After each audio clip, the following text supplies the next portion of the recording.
The massive ship called Luminous Discovery drifted silently through the empty space. Its sleek, silver body reflected the distant stars as it approached an unexplored solar system.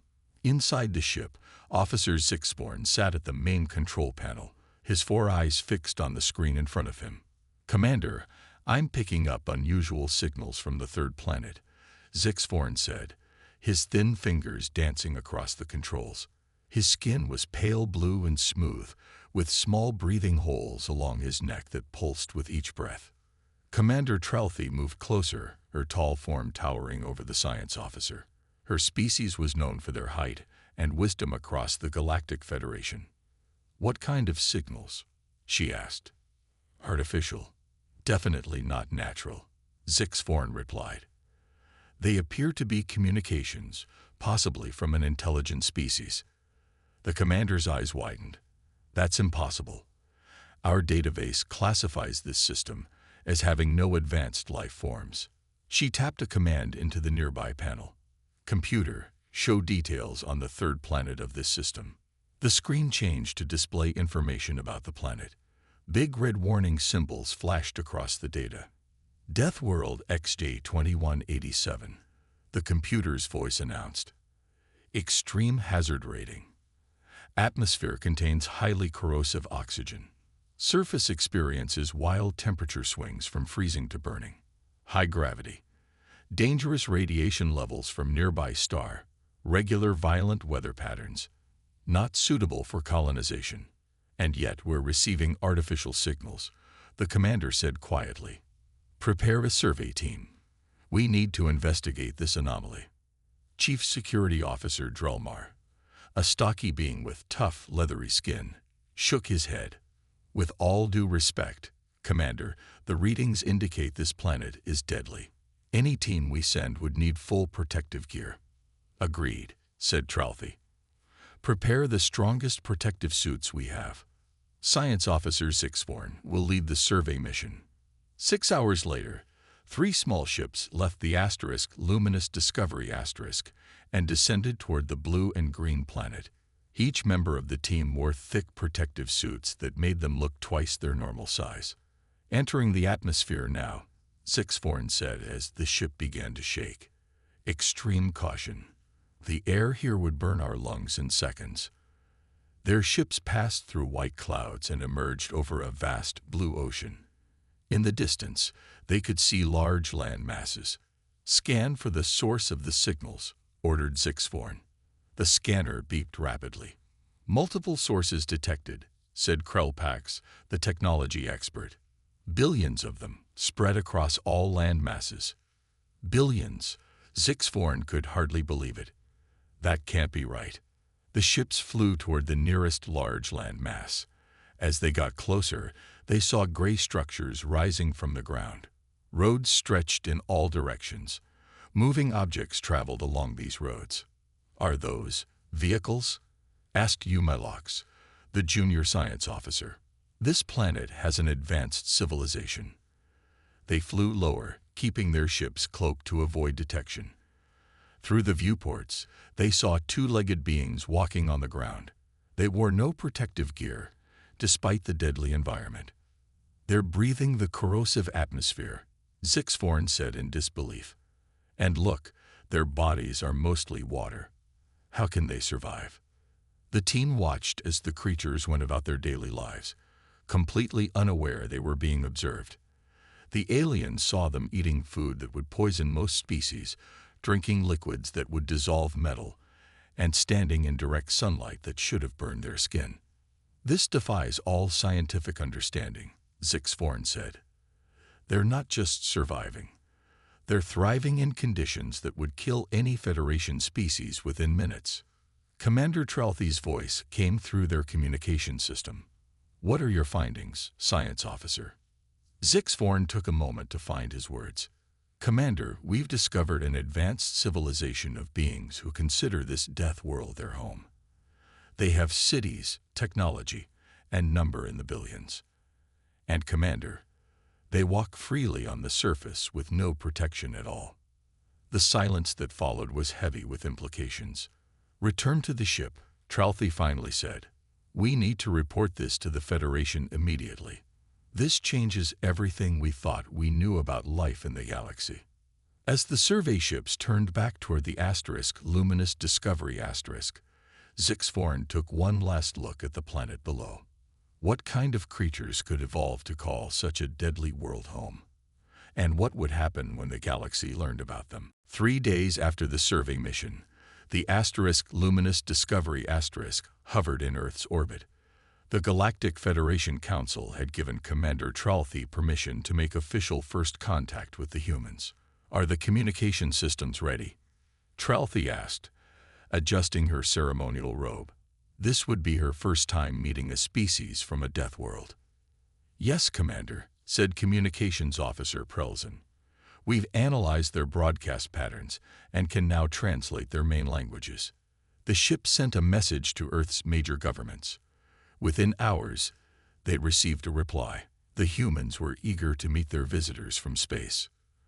The next day, a small delegation from the luminous discovery landed at a place called the United Space Initiative headquarters.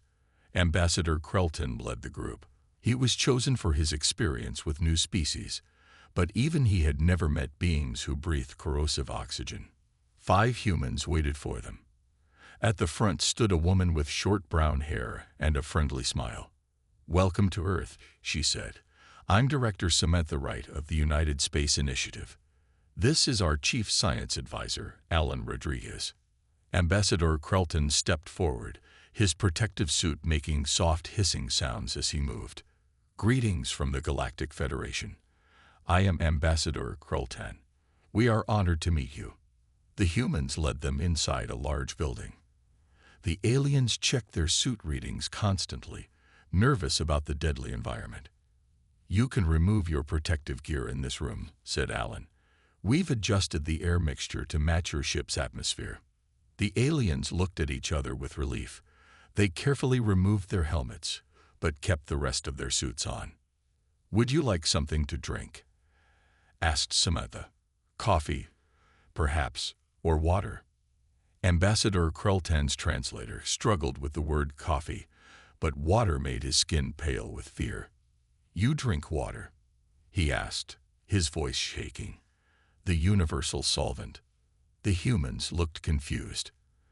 Alan smiled and explained, "Water makes up about 60% of our bodies." The aliens stepped back in shock. Science Officer Zixforn quickly scanned the humans with a small device. "It's true," he whispered to the others. "Their bodies are mostly water, and they consume more of it regularly." A human assistant entered with a tray. On it were cups of a dark brown liquid that smelled strong and bitter. The alien scanning devices immediately began to beep with warnings. "What is that substance?" asked Security Officer Drelmar, moving between the tray and the ambassador. "Just coffee," said Samantha, taking a cup and drinking from it. "It helps us stay alert." Zixforn scanned the liquid. "It contains numerous compounds that our database lists as toxic." The humans laughed, not in a mean way, but with genuine amusement. "I guess one person's poison is another's morning pick-me-up," said Alan, drinking his coffee in one gulp. The meeting continued for several hours. The aliens learned about Earth's nations, cultures, and history. They were amazed that humans had survived and built civilizations despite their planet's dangers. "You experience temperature changes of over 100 degrees between seasons?" asked Ambassador Krelton. "And you continue to live in these regions?" "We adapt," said Samantha. "We wear different clothes, heat our homes in winter, cool them in summer." "What about the earthquakes, hurricanes, and volcanoes?" asked Zixforn. "We build stronger buildings, create warning systems, and evacuate when necessary," Alan explained. "Life finds a way." As the meeting ended, Ambassador Krelton made a formal invitation. "The Federation would be honored if some of your people would visit our ship. We have much to learn from each other." Samantha nodded. "We would be delighted. Our scientists have so many questions." Back on the ship, the alien delegation gathered in the decontamination chamber. They were still processing what they had learned. They live on a planet that should kill them, said Drellmark. They drink water, breathe oxygen, and consume toxins for pleasure. Ambassador Krelton nodded slowly. And yet they have built impressive cities, developed advanced technology, and reached for the stars. What kind of species could evolve in such conditions? Sixforn wondered. A remarkable one, said the ambassador, and potentially a very dangerous one. Dr. Greg Peterson sat very still as the alien medical scanner hummed around his body. He watched Science Officer Sixforn's 4 eyes widen with each new reading that appeared on the screen. This is remarkable, Sixforn said, tapping notes into his datapad. Your cellular repair mechanisms are unlike anything in our records. They were in the medical bay of the asterisk Luminous Discovery asterisk. 5 days had passed since first contact, and the aliens were eager to study human physiology. Dr. Peterson had volunteered to be examined. Is something wrong with my cells? Greg asked. Wrong. No, they're incredibly efficient at repairing damage, Sixforn explained. When your skin is cut, your body doesn't just seal the wound. It rebuilds the tissue completely. Medical Officer Liranova moved closer to examine the results. She wore a breathing mask, as the air mixture in this room was adjusted for human comfort. Most species in the Federation would need medical intervention for injuries that humans appear to heal naturally, she said. And your bones, they constantly rebuild themselves. Greg nodded. That's right. Bone is living tissue. It gets stronger in response to stress and exercise. The aliens exchanged glances. The concept seemed to surprise them. That explains how you can survive your planet's high gravity, said Sixforn. Your bodies adapt to the pressure instead of breaking under it. The examination continued. The aliens were fascinated by Greg's immune system, his ability to regulate body temperature, and the way his liver processed toxins. You can neutralize compounds that would kill most species, Liranova said with wonder in her voice. And you do this automatically, without technology. Evolution is a powerful force, Greg replied. Earth has always been challenging. Species that couldn't adapt didn't survive. Sixforn pulled up images of Earth's history on a large screen. Our historical database shows your species evolved from prey animals, not predators. Yet you became the dominant species on a death world. How? Greg smiled. We had 2 advantages, our brains and our endurance. We're not the strongest or fastest animals on Earth, but we can think and plan. And we can keep going when other animals need to rest. What do you mean? Asked Liranova. Humans practiced persistence hunting.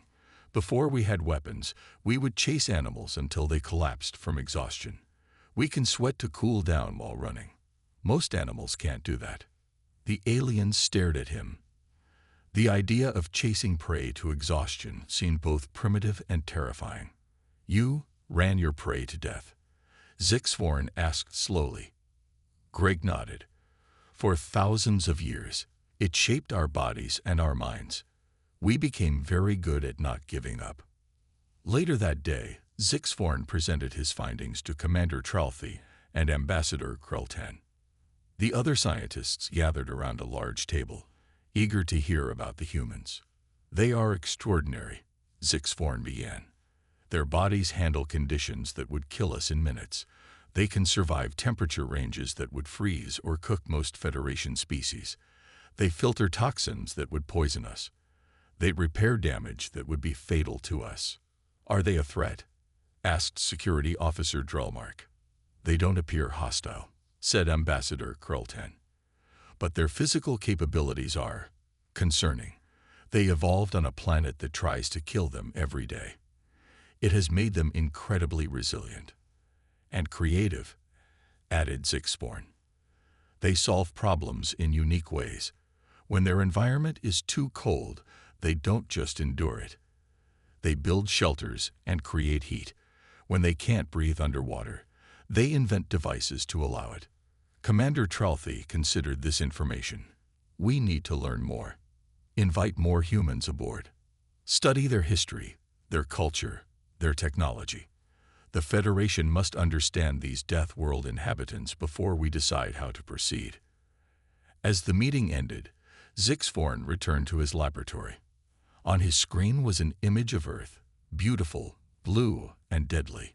He had studied thousands of species across the galaxy, but none had prepared him for humans. A species that thrived where others would perish.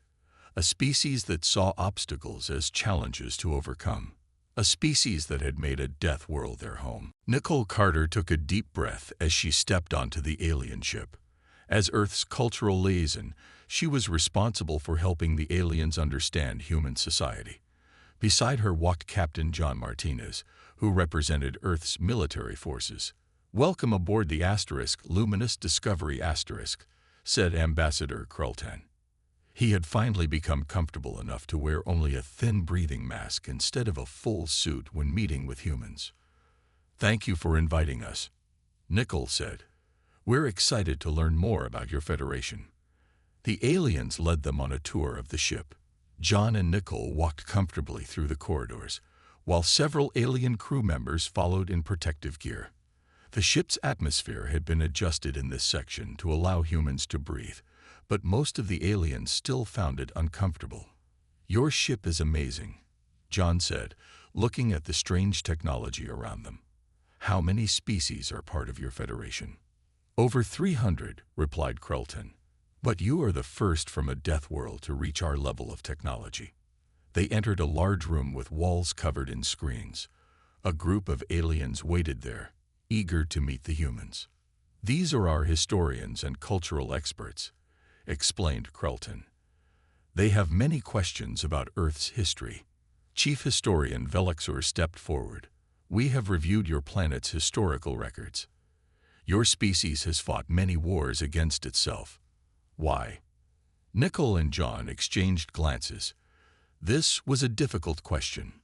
"Human history is complex," Nicole began. "We've fought over resources, territory, beliefs, and power. But we've also worked together to build great things and solve problems." The aliens seemed troubled by this answer. "Yet despite these conflicts, you unified enough to develop space travel?" asked Velixor. "We're still working on unity," John admitted. "But yes, we've accomplished a lot despite our differences. Maybe because of them. Competition drives innovation." The conversation continued as they moved to a dining area. The aliens watched with fascination as Nicole and John ate food prepared by the ship's systems. "You eat plants that contain capsaicin?"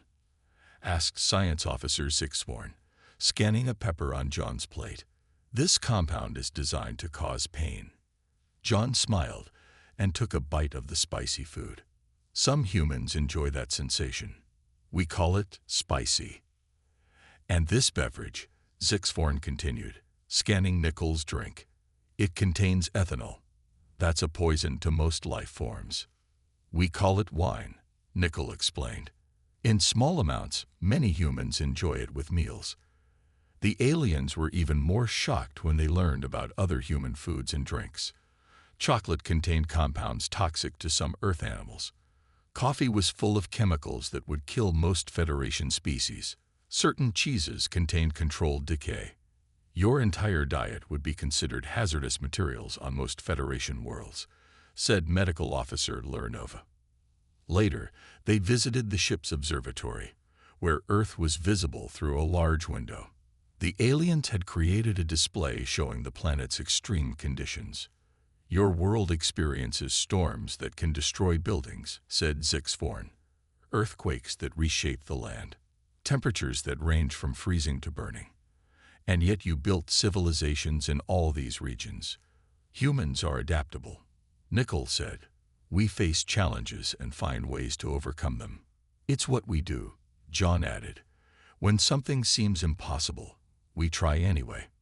The aliens studied them with new understanding.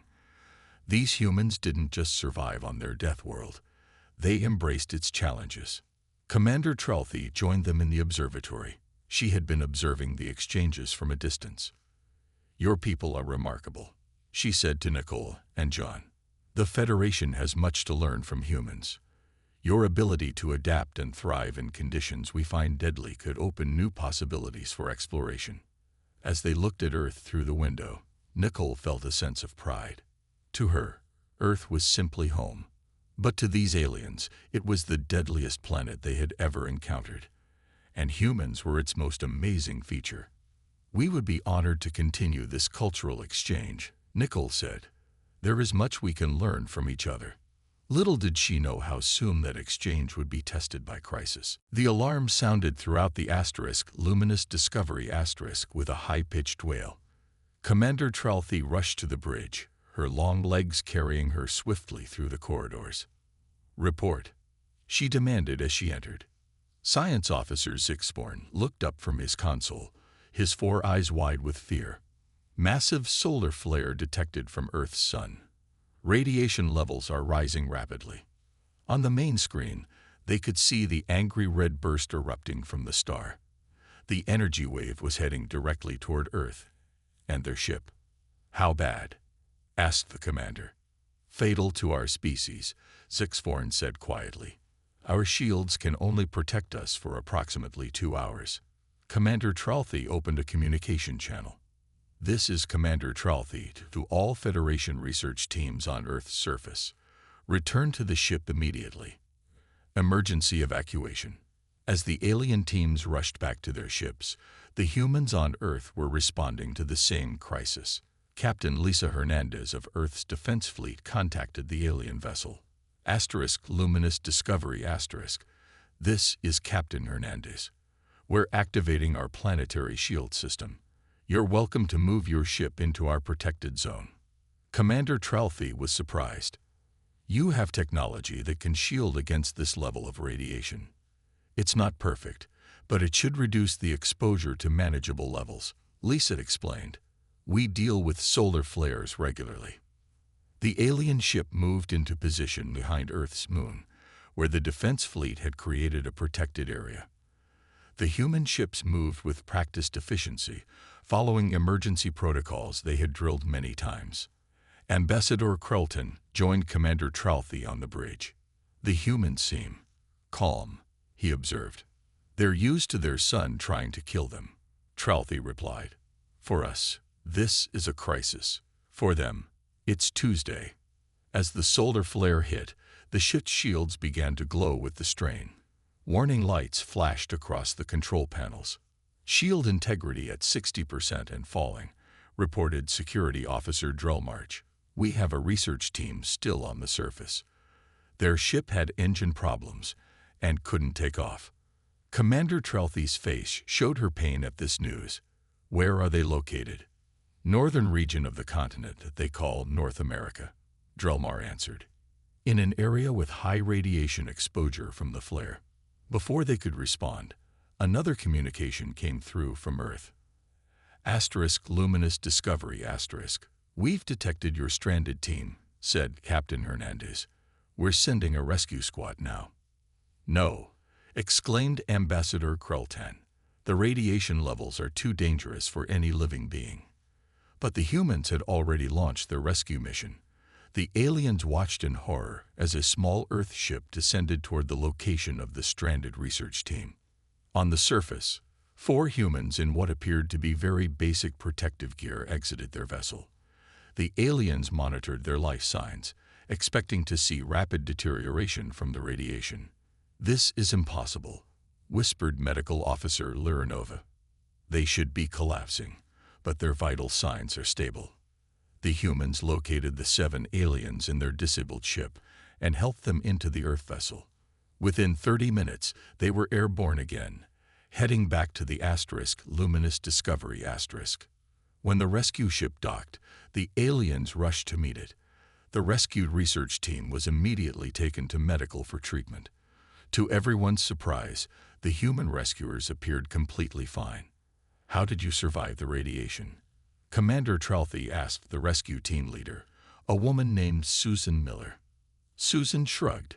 "Our suits provided basic protection, and humans have pretty good resistance to radiation compared to some species. We couldn't stay down there for days, but a short exposure is manageable." The alien crew stared at the humans in amazement. what they considered a deadly, impossible environment. These humans had simply dealt with as a normal hazard. Later, when the solar flare had passed, Commander Tralfi called a meeting of her senior staff. "Today we witnessed something remarkable," she said. "Humans risked their lives to save our people from conditions that would kill most species in the galaxy." Ambassador Krelton nodded. They didn't even seem to consider it exceptional. Just another day on their death world. "The Federation needs to understand what this means," Tralfi continued. "Humans don't just survive deadly conditions. They've mastered them. And now they're helping us do the same."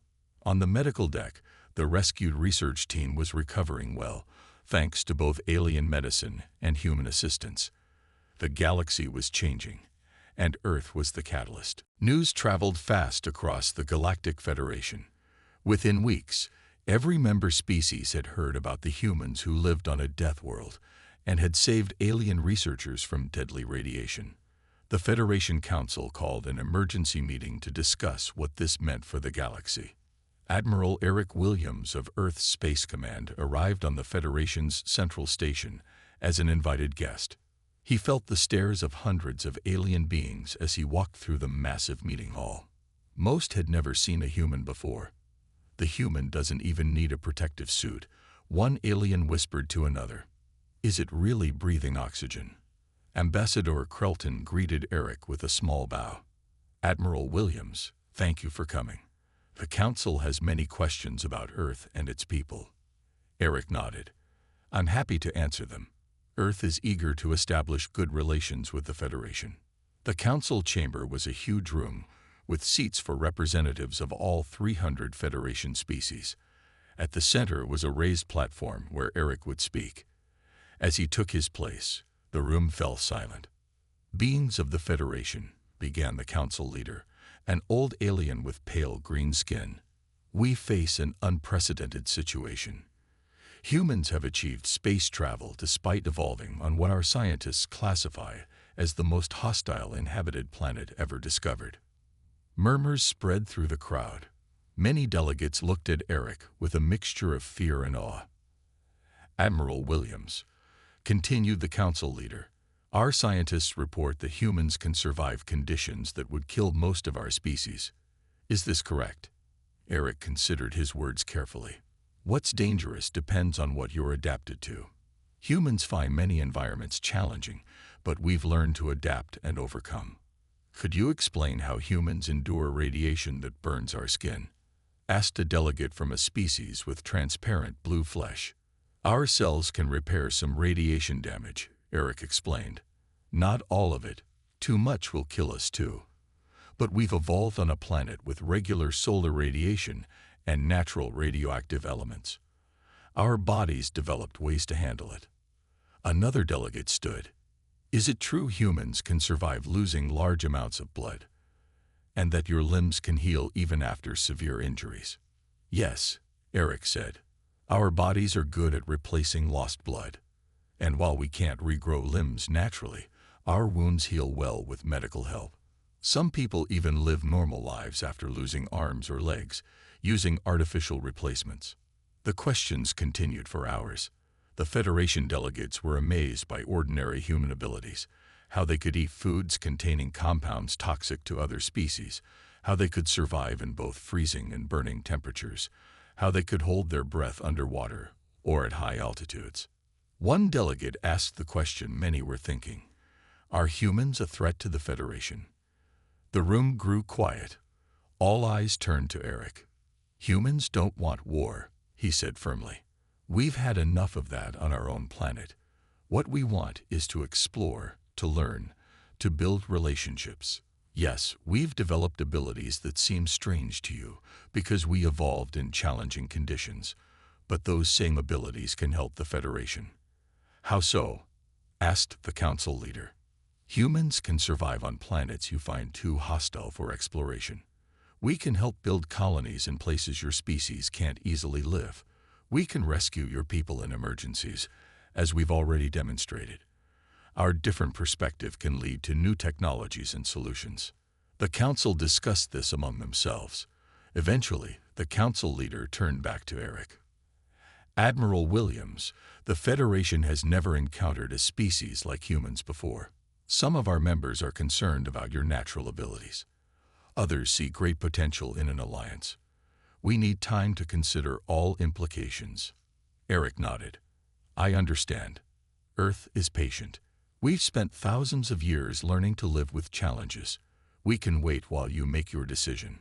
As the meeting ended, Ambassador Krelton approached Eric. That went well, he said quietly. Many were impressed by your words. And many were afraid, Eric replied. Fear often comes before understanding, said Krelton. But after today, the galaxy knows that humans aren't just survivors of a death world. You're potential allies who can help us face challenges we never dared to confront before. 1 month after the Federation Council meeting, an emergency call reached Earth. A Federation science vessel had crashed on Pyraxis, a volcanic moon with toxic gases and extreme heat. The alien crew was still alive but trapped. No Federation rescue team could survive the harsh conditions long enough to save them. This is a job for humans, said Captain Lisa Hernandez when she heard the news. We can handle Pyraxis. Within hours, a special team was assembled.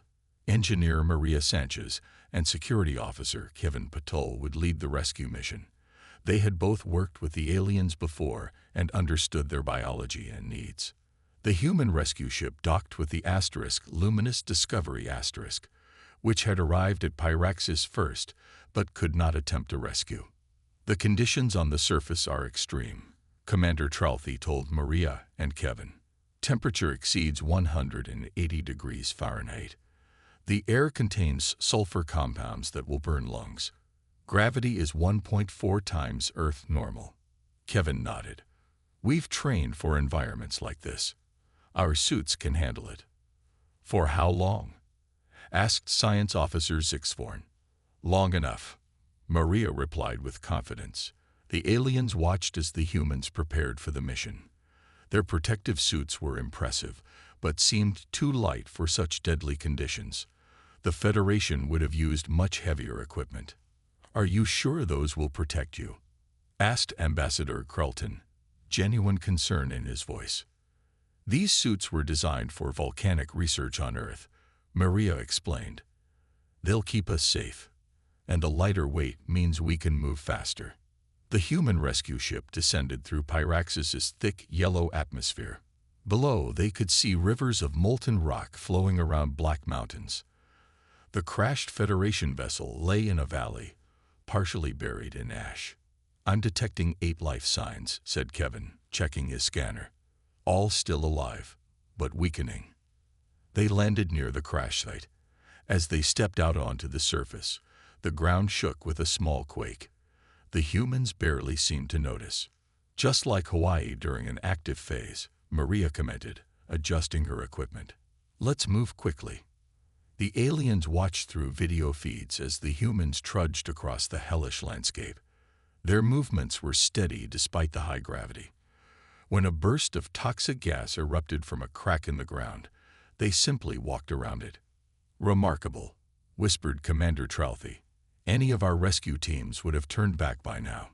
It took the humans 40 minutes to reach the crashed ship. The door was jammed, but Kevin used a cutting tool to create an opening. Inside, they found the alien crew huddled in a sealed compartment, their oxygen nearly gone. Federation rescue team, Maria called out as they entered. We're here to get you out. The aliens looked up in surprise.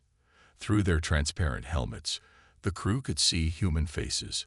One alien spoke weakly. Humans. They sent humans. They sent the best, Kevin replied with a smile. Now let's get you to safety. The journey back was challenging. 2 of the aliens were injured and had to be carried. The human team moved carefully, but quickly across the unstable ground.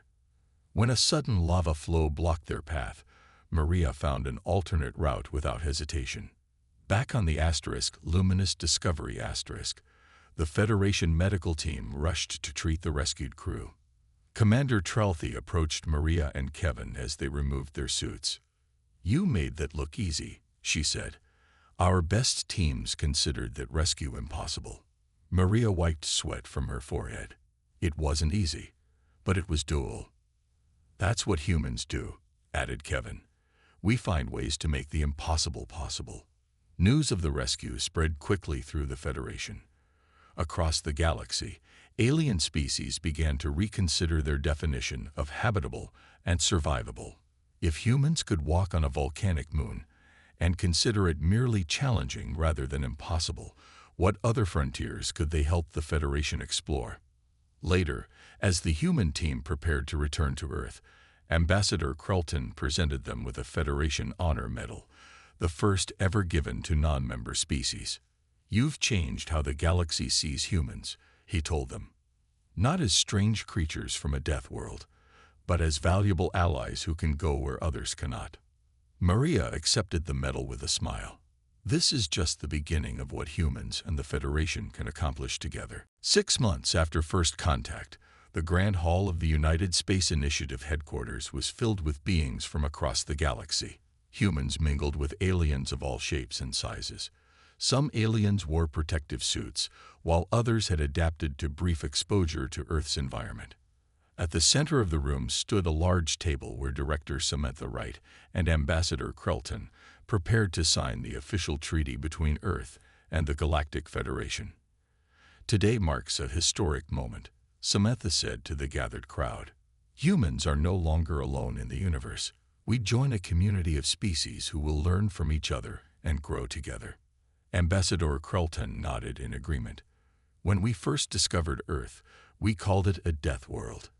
We could not imagine how intelligent life could thrive in such conditions. Now we understand that what makes a world deadly depends on who is trying to live there. The treaty was displayed on screens around the room. It officially classified humans as extreme environment specialists within the Federation.